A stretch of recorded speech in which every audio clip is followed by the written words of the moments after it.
আমাদের বাসার সামনে পার্ক। এই যে বিল্ডিংগুলো দেখা যাচ্ছে ওদিক দিয়ে আমাদের বাসা। তো আমরা একটু হাঁটতে বের হয়েছি বরফের মধ্যে। এই যে দেখুন কত সুন্দর বরফ, একদম সাদা হয়ে আছে,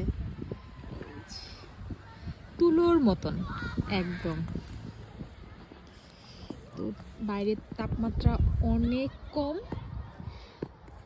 কিন্তু তারপরে একটু হাঁটতে বের হয়েছি। এই যে ভালো লাগে। দেখুন কেমন সাদা। আর এই যে বাচ্চারা তাদের বাবা মা নিয়ে এসেছে খেলা করানোর জন্য।